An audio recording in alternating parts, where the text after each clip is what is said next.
Hey everybody, and welcome back to my channel. My name is Mom of Two, Wife of One, and you are here on my channel because, obviously I know why you're here. You saw the title of the video. You clicked on it because you wanted to get the review and recap of Married at First Sight season, what are we on? Season 28? What season are we on now?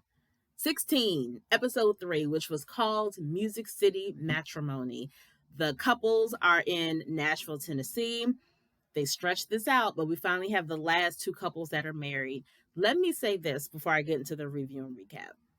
Well, actually, first of all, make sure you like this channel, subscribe to my channel, comment down below, share the video if you'd like, and click the notification bell so you don't miss any of my videos. That's number one. Number two, I don't know about you guys. I'm not really feeling the chemistry with a lot of the couples this season. And I know it's probably too early to say that because, this is just the wedding day. They've known each other just for a couple hours. But I don't know. I just wasn't really feeling some of the chemistry. But I digress. Let's get to the last two couples that got married finally. So the first I'll talk about is Dominique and Mackinley. Dominique is the 25-year-old. Mackinley is 34. She is mixed race. She's black, and I guess she's black and white, and then Mackinley is white. That's kind of important for the premise of the show because in their 16 seasons, this is the first time that I can remember, y'all can correct me in the comments, the first time I can remember they've had an interracial couple like this. There was a season in Miami where they had some white men who were paired with Cuban women. Those Cuban women were also what's constituted as white Latinas. So they didn't look that different from their white husbands. So there wasn't like a big difference, at least aesthetically. This is a glaring aesthetic, like, oh, okay, she is clearly black, he is clearly white. Not a problem. It's not like a big deal. And they didn't really make a big deal out of it. But they did address it at the weddings because, as some of you who watch the show knows, if you don't watch the show, you may not know, when they get married, they meet that person at first sight, obviously at the altar. They show them coming back up the aisle after they've been pronounced husband and wife. They sit down, have some champagne, get to know each other a little bit. Then they take pictures. Then they go to the actual wedding where each side of the family gets to grill or introduce themselves to the newest member of the family. So I will say for their wedding, he seemed very pleased. He was very attracted to her. He said that he's a boob man and she has an ample bosom. He was very excited about that. She thought that he was attractive. I think he just looks kind of whatever. She said that she's a country girl. She's sassy and she's classy. She did wear these really cute, sparkly cowboy boots underneath her wedding gown. I thought that was a great touch of her personality. She's 25. Her mama looks like she's in her 30s. Her mother looks very young, very beautiful, but her mom looks freaking young. So I kind of noted that, like, okay. And the mother's already pushing for grandbabies in the next year or so. Granted, my children are younger. I have a 13-year-old and an 8-year-old. So I don't know that feeling of, oh, my children are grown. I really want grandchildren. I need them to hurry it up. I don't really know what that feels like. So maybe I shouldn't speak on it. But I don't think that is a smart way to go about doing things. I think it's okay to want to be a grandparent and be excited to have your grandbabies and get to hug them and kiss them and spoil them. I understand that part. But it's not like your child. First of all, it's not like she's 40 years old and she's on her last eggs and, oh my gosh, they're drying up. You need to have a baby right now. She's 25 years old. Let's keep that in mind that she's 25 years old. She has a lot of baby making years ahead of her. And to expect that, oh, she's going to have grandbabies in the next year or so, she's just meeting this man at the altar. Give her time. In 8 weeks, she has to decide she even wants to stay married to this person. And all the friends keep saying, oh, well, you have everything else going for you. You have this established business and this established house, and you're so wonderful and great, and you're so mature. I know that you're ready for this. I don't know Dominique. So again, maybe I should not speak on this. You can be as mature as you want to be. You're still 25 at the end of the day. That doesn't necessarily mean that you're immature, but being mature doesn't necessarily mean that you're ready for marriage. But there's a lot of other things that go along with being married. And again, I'm still not necessarily keen on the idea of her being on the show, but obviously it's out of my hands because guess what? She's married and she's on the show. But not really keen on her being on the show. Not really keen on the fact that her mom signed her up for it. Like, oh my gosh, you just have the worst taste in men, and I just really want you to get married so I can have my grandbabies. She's 25, mom. Why are you pressing this so hard? Like, give this woman a chance to just chill a little bit. So that kind of rubbed me a little bit the wrong way. But I digress. If you remember, this man recently moved to Nashville. I put that in quotations because they said that in the vows, or not in the vows, but when when the preacher was saying, okay, Dominique, these are the things Mackinley's family and friends want you to know about him. One of the ones was, oh, he just recently moved to Nashville. So after they got married and they're sipping the champagne, she asked him, like, oh, so how long have you been in Nashville? He was like, it was very recent. That's not an answer. I'm talking, I want to hear months. I want to hear a date. I want to hear the year. Like, just saying that was recent is so vague to me. And I know that he did that intentionally because he's been in Nashville. I don't remember the exact length of time, but I know it's been less than 6 months.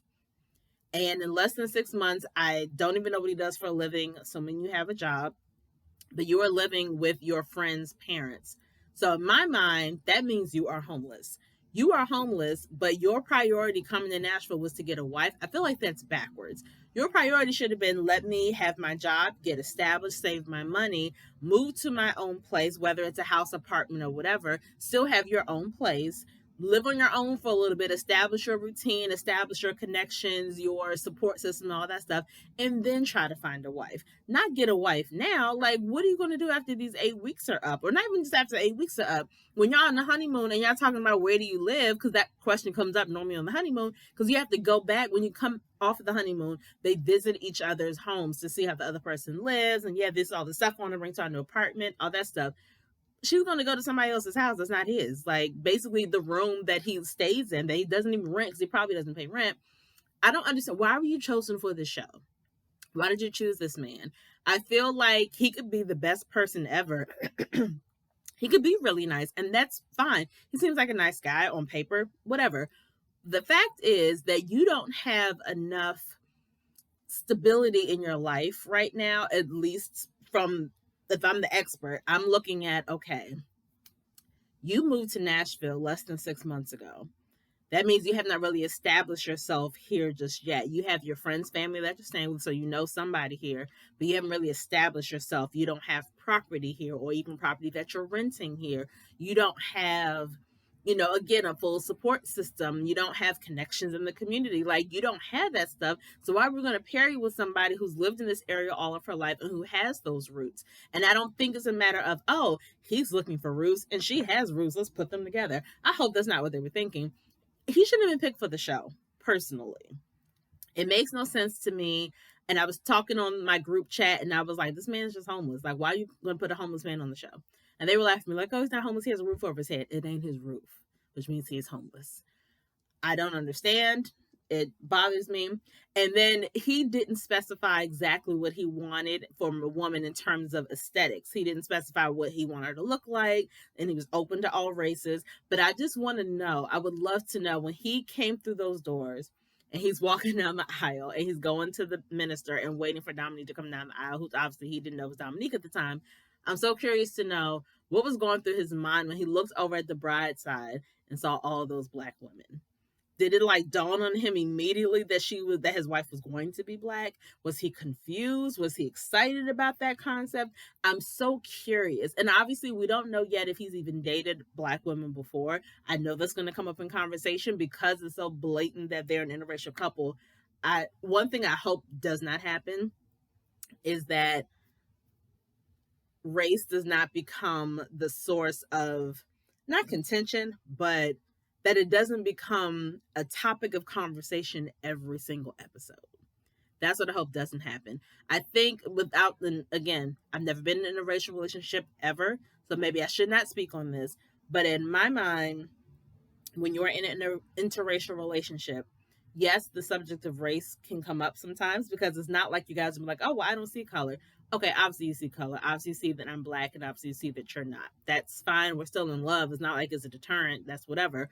But let's not pretend like race is not a factor when it comes to certain things, right? But saying that, I don't know if it's a thing where it comes up every single day. if it's something that needs to be addressed every single day. And obviously, the episodes, you guys have to remember these episodes come out every single week, but it's not following the same timeline that we're accustomed to. So we saw the weddings last night. So in our mind, 7 days are going to go by. Now they've been married for 7 days. No. When we see them next week, which is 7 days later, they're still going to be at the wedding or having their wedding night. So the timeline is very different. So because knowing that if the subject of race comes up every single episode, that means for them it's coming up every other day. And again, I don't want to see that happen, because I think it would take away from any other issues that they may have. It may take away from them really getting to know each other on a not surface level. So I'm kind of concerned about that. And he asked if he could kiss her at the aisle. She said yes, and they kissed, which was fine. I did say that when they were drinking their champagne afterwards, they were sitting very far from each other. And I just did not feel any chemistry with them at all. It just felt like, okay, we kissed. Oh, we're married. Oh, he's so cute. Oh, she's really pretty. I love her smile. Her breasts are great. Okay, this is nice. But it just didn't feel like, oh my gosh, I'm married and I just want to know everything about you. And yes, let's talk about this. And I just didn't feel it. Like with Nicole and Chris, I felt that immediately, that like she was so excited, he was so excited. They seemed to really click on a lot of different levels. I felt it with them. I don't feel it at all with Dominique and Mackinley. And who knows, that chemistry can grow. So maybe it'll happen a little later on, but I just didn't feel it from the get-go. Thought that was weird. And at their wedding, she talked to his mother, who was not for this process at all. She is not about that life. And her mother, who she's very close to, talked to Mackinley. And she was like, look, my daughter is biracial. Is your mom going to have a problem, or your family, period, going to have a problem with the fact that my daughter is biracial? Because we are Black over here. I was like, I know that's right. But again, I just don't want that to be a subject every single episode. That's going to drive me crazy. And neither one of them, well, I don't say neither one of them, they, your friends always ask you, oh, what are you going to do the wedding night? Are you guys going to have sex? Are you going to do it? She was like, no, I just wanted to build. I just don't, I'm not ready for that just yet. Again, there was really no chemistry between them. They both seem boring to me. But again, things could change. But at least right now, it's like, oh, you guys are both boring. So their whole exchange is boring to me. The other couple, last couple that got married, was Jasmine and Eris. Jasmine is the former beauty queen. Eris is the 39-year-old who has never had a steady relationship. I hate when they bring people like this on the show, because you're putting all of the pressure essentially on the wife to guide this husband into being essentially a boyfriend, and then teaching him how to be a husband while she is still trying to figure out how to be a wife. And that's just a lot of pressure on the woman. And I just don't think that's fair, personally. Okay, so let's see. Her father is a preacher, and he told her that his prayer was that God would provide a helpmate for her, and that's what he's hoping that she gets from this experience. One thing I liked that none of the other couples did, if I can remember correctly, at some weddings you go to, you come up the aisle, if you're the bride, you come up the aisle and your bridesmaids are already lined up in the front and the groomsmen are lined up in the front. So you go up there with your bouquet. Your father, whoever walks you down the aisle, if somebody walks you down the aisle, they normally kind of hand you off to your groom. You take your bouquet and you normally hand it to the maid of honor or matron of honor, whoever is right beside you. And they hold your bouquet while you hold your husband's hands or future husband's hands. That's how it tends to work in a lot of weddings. In these weddings, all of the bridesmaids and the groomsmen, they sit in the audience. So up front, there's a very clear view. The only people up there is the minister in the middle, and then the bride and the groom, right? Keep that visual in your head. So all the other couples, when they came up the aisle, the brides held their bouquet the whole time. They didn't have anybody to pass it off to. So they held their bouquet the entire time and looked at the person, not really too close because you're still a stranger, even though we're getting married and I'm excited. And then they would lean or step in to kiss or give a hug or whatever. So this is what has taken place. Jasmine and Eris, their wedding, this was the first time that I saw Jasmine. I don't know where she put her bouquet. I think at one point she gave it to the minister, but she and Eris were holding hands from the beginning. And that's important to me, and I think important, period, Because when you're in that kind of situation where you are obviously nervous and you're probably second guessing your decision, you have to decide, okay, is he going to think I'm attractive? Do I find him attractive? Oh my gosh, I'm actually getting married. I've wanted this my whole life. I'm actually doing it. All of these nerves and all of these emotions on both sides, what helps you to stay grounded is remembering that you're not in this by yourself. The person who is standing across from you is also just as crazy, just as starved for this marriage, just as excited. You, especially that first day of the wedding, everybody is there with good intentions, ready to start their life, right? So it helps that in that moment we are holding hands. We are clearly telling each other, hey, I know you're nervous, I'm nervous too, I got your back, we're in this together, we're gonna do this. And so I loved that at least one of the couples did that. I just think that's very important to have that physical connection right away. So I really appreciated that. One of the things that Eris said, and I'm probably going to misquote him, but in his vows, I really liked what he said. I think he said, love is giving someone the power to destroy you, but trusting that they won't. I love that, because I will tell you this. When you are in love, or even not in love, the person that you're the closest to, whether it's a spouse, a best friend, your mother, whoever it is, the person you're closest to, they have the power to cut you down quicker and deeper than anybody on this planet.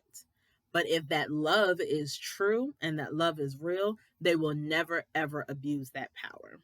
So I love the fact that he put that in his vows. I really, really, really enjoyed that. And they kissed at the altar. She found him attractive. He found her attractive. Now this is something funny. She said before, when she met with the girls earlier, with the other brides for the show, that she has baby fever. And whenever the baby fever gets really high, she gets a dog to kind of sate her, her desire to take care of something. So she now has 4 dogs. 4 dogs is a lot for one person to have. I know that she also breeds golden doodles. I don't know if all 4 of the dogs are golden doodles, but you still have 4 dogs.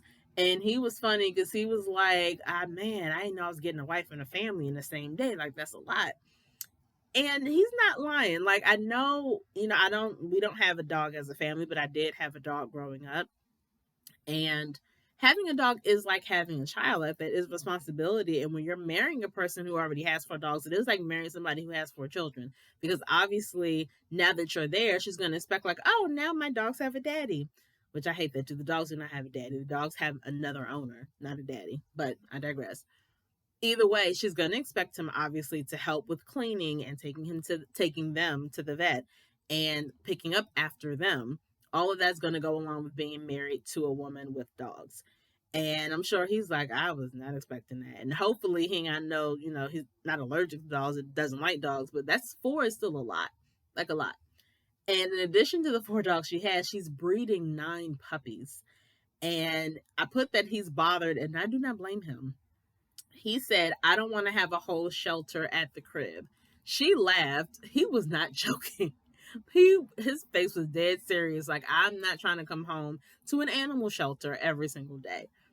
That's a big thing. It could turn into a big thing. Now, obviously, he doesn't necessarily know how this is set up, but it's going to be really interesting. I just thought it was really funny that he was looking dead serious and she was laughing like, oh, shelter. He's like, that's 13 dogs. That's a shelter. I'm not mad at that. But one thing I did notice that I didn't really care for, when they were having their first meal together after being married, and she's asking him questions and they're just like getting to know each other, whatever, he was not giving her eye contact. I don't know if he has an issue with that or not, but he wasn't really looking at her when he was answering her questions while she's looking like right at him to kind of have that connection. He wasn't really looking at her. I don't know why, but I definitely picked up on that. He met with her sisters. And one thing I liked is that sometimes when you meet somebody's family, especially somebody's sister, especially a woman who has sisters, the sisters are almost always extra protective, right? One thing I liked is that when they kind of cornered him, they didn't immediately start with the questions like, oh, so what are your intentions with my sister? What are you going to do with this? Da, da, da. They immediately, the first thing they said was, is there anything that you want to know about Jasmine that we can tell you? I love that. They put the onus on him to actually get to know her a little better through them. And he asked specifically, how is she with communication? And I thought it was interesting that that's the question he started with. And the fact that they kind of averted their eyes and, they were like, she's not good with communication when it leads to confrontation. Now, I will say that I personally do not like confrontation either, but I think confrontation has such a negative connotation to it. And I understand to an extent that sometimes when it comes to confrontation, you feel like you're not being heard. You feel like your feelings are invalidated somehow. And I think it depends on what the quote unquote confrontation is about. But I think it's just a way of viewing things, right? A confrontation is you knowing or believing that you've been done wrong by somebody and you're basically going up to them and confronting them on the issue. There's a way to have a conversation about an incident without it turning into a confrontation. It's supposed to be a conversation to gain understanding, right? And I think for Eris, hearing that, okay, my wife does not like confrontation, I feel like in my mind, as if I was a man, I would feel like, okay, so does that mean I can't call her on stuff when she's wrong? Or does that mean that I just have to rephrase some of those things? And sometimes for people, it's all about how you deliver that information to them. People may not want to hear or may not be able to accept, oh, you're not good at this. I don't like that you do this, right? And as someone told me a long time ago, it's not about saying, I don't like when you do this. It's about saying, when you do this, I feel like this. It's not necessarily taking the responsibility from them for what they've done, but it's focusing on how you felt by their actions as opposed to focusing on the action itself. I don't know if Eris does that. And for Jasmine, maybe that's how he would need to present information in the future. So who knows? But I thought it was interesting that that was his first question that popped in his mind to ask her sisters. He's an only child. She has at least 2 or 3 sisters, and she has a brother as well. So, and I'm not an only child, so I don't really know how that dynamic works. I imagine as an only child, he said, I am used to having my own space. I'm used to kind of being a little spoiled and just having my thing. So having to put somebody else first and then having to share my space is going to be a challenge for him. It's going to be a transition where her, since she grew up with siblings, she's probably used to not necessarily having her own space. She's probably used to always having people around. It's always probably loud and boisterous. So for her, there'll be a transition just being with her and one other person, especially someone who is probably quiet, like I assume Eris is. So that'll be kind of interesting to see. His cousin is still not on board with this whole thing. She's been against it from the very beginning. One thing she said that I was like, oh, I don't really care for that. Jasmine met with Eris's cousin and Eris's mother. The mother seemed really excited and really happy for her son, and she seems all gung-ho, like, yeah, I'm gonna support you guys, and yeah, you're beautiful, and this is gonna be great. The cousin is like, So I don't agree with this, and I'm not exactly sure why this is a thing and why you would do this. And Jasmine's answering her questions, and then the cousin was like, I don't know, she's been in beauty pageants for a long time, so she knows how to answer questions on the spot. It's like, girl, she couldn't rehearse these answers. She didn't know what the heck he was going to ask her. Like, trust that all you can do is trust people at face value until they give you a chance to not trust them. Leave this girl alone. And then my family members, they had a problem with something that Eris said.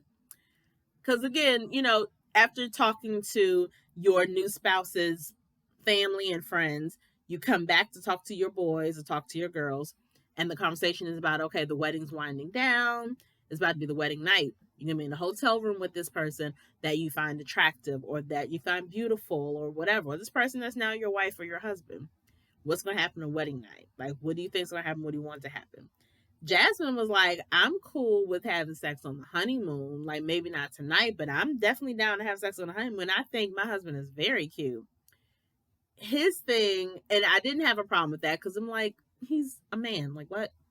His boys asked him, he was like, not despite what she wants, but they basically asked him, ideal wedding night. What do you see happening? He's like, ideal wedding night I see her getting on her knees. And he left it at that. And some people in my group chat had an issue with that comment, but he's a man. Like, what man would not want to get head on his wedding night? I don't understand whether it's getting head, hitting it from the back, whatever. Of course he wants that. He's a man and this is his wife. Like, duh.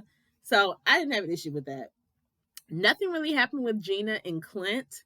They were boring. They were just boring. And her friends grilled him on what makes him think he's ready for marriage. She was like, I'm in a good place. I have everything like good in my life, but marriage is the missing piece. She talked to him a lot about her business plans and got really excited about it. And he was like, oh, that's really, I'm happy for her. She seems so passionate about it, but I really want to get to know her personally. So I'm really hoping that I can have a conversation with her soon that's about more than just her business, right? And I will say that they seem to really like each other. They seem to still really be excited about the concept of being married. One thing I did note is that, again, after they have their conversation, the family and friends, pull the person aside like, hey, just want to talk to you about my daughter, I want to talk to you about my sister, or whatever. I understand that has to happen every single season. It's not a good idea to do that, though. I think it's kind of strange because the way the show works is that they have the actual wedding. Like I said, they talk to their new in-laws or their spouses, friends, or whatever. They have the wedding night. And then the next morning before they leave for the honeymoon, they have a brunch where they meet again with their in-laws or meet with their, wives or husbands' friends or whatever. So I don't understand the idea, or the point rather, of meeting with them at the wedding, but then also meeting with them at the brunch. Because at the wedding, liquor is flowing. So now these friends that you're talking to, most likely already a little bit tipsy, maybe halfway to being drunk, maybe already drunk. That's not the best time for them to be asking questions. Especially because a lot of the questions they ask are questions that bride or that groom has yet to ask their new bride or groom. And those are questions and conversations that need to take place between the couple before they take place with the friends.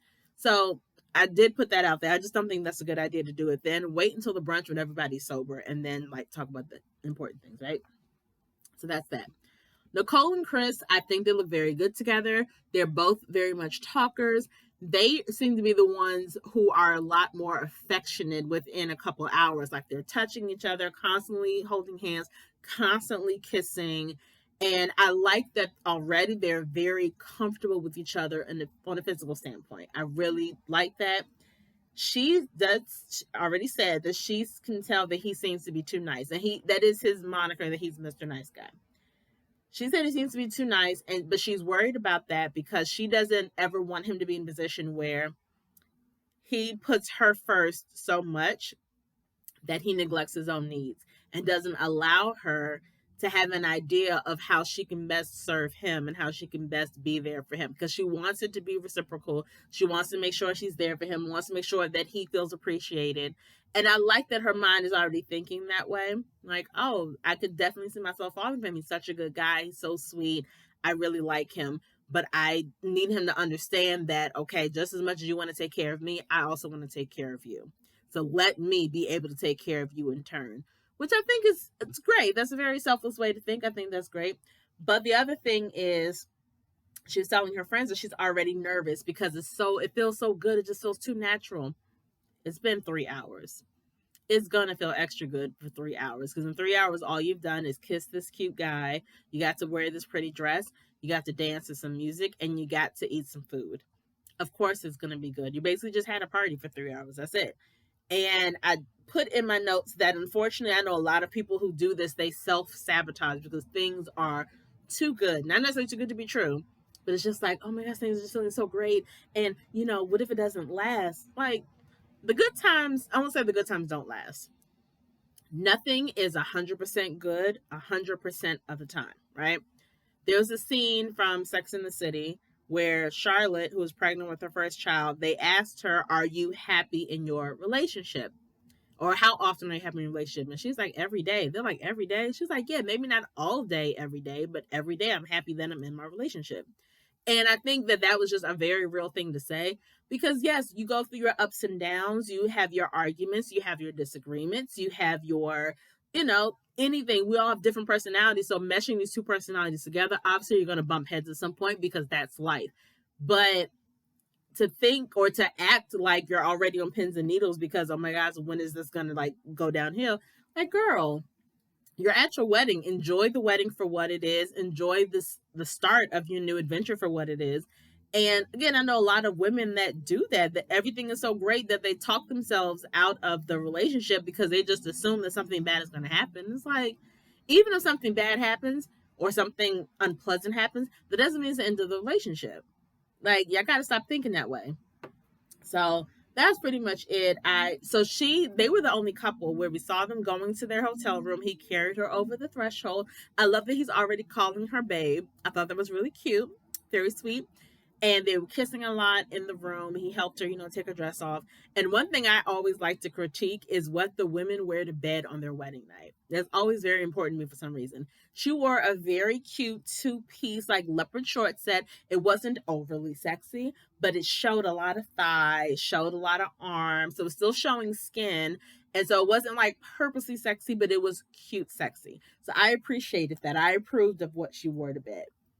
And they also had a conversation, I think between the two of them, they have 3 dogs. They were talking about their dogs and how, oh, my dog has to sleep on my left side, or my dog, one of my dogs can sleep wherever. Sometimes the dog will sleep on my face, sometimes they'll sleep here. And I was like, just not for me. When we grew up with dogs, our dog had his own, he had the full reign of the basement. The basement was his spot. When it was time to go to bed, he was in that basement. He had a dog bed. He slept in the dog bed, but it stayed in the basement. There was no sleeping in anybody's bed. I didn't grow up that way. I know a lot of people do. I'm not knocking it. It's just not for me. I ain't about that life. And that was pretty much it. Like, I don't think they had sex. I feel like out of all the couples, I assumed that they would have sex first, truly. And then Kristen and Shaquille.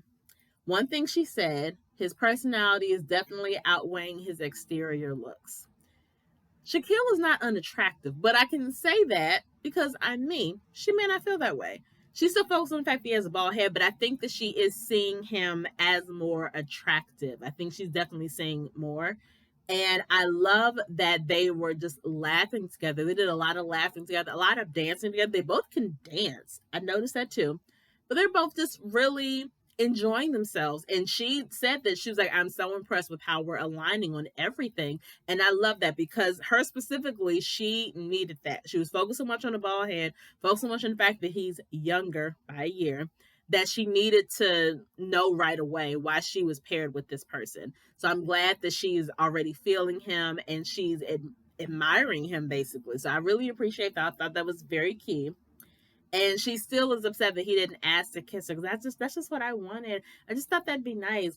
Out of all these couples, only one man asked if he could kiss the chick, and it's like, that's not a thing that most people do.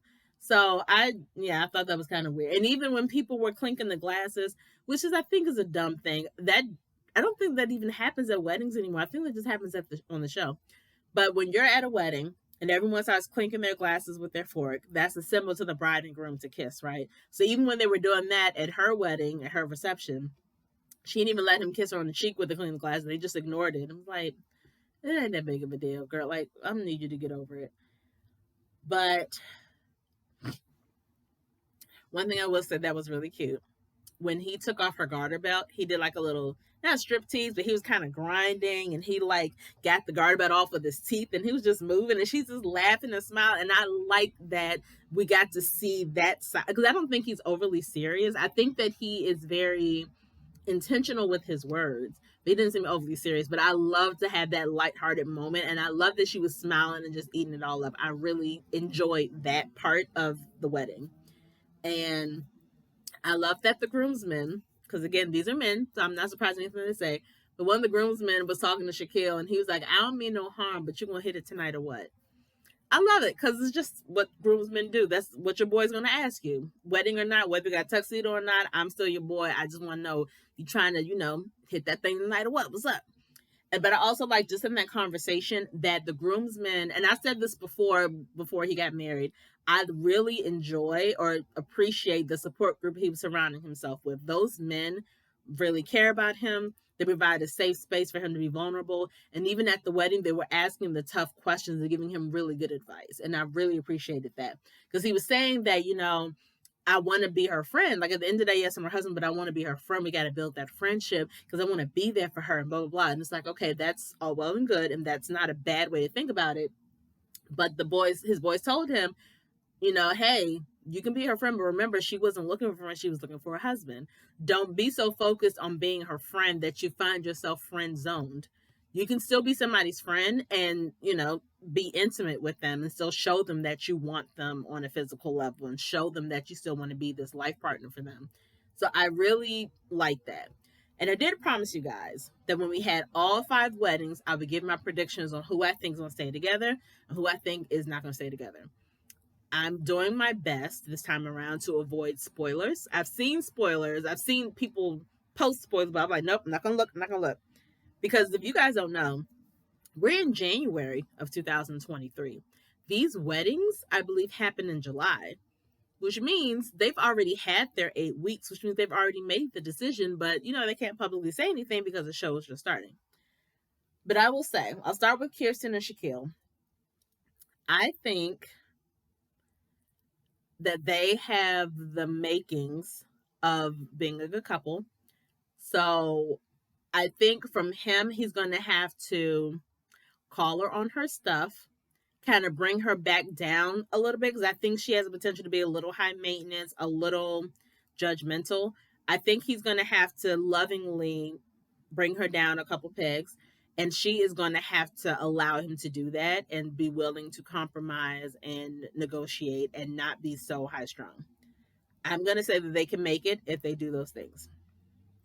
Dominique and Mackinley,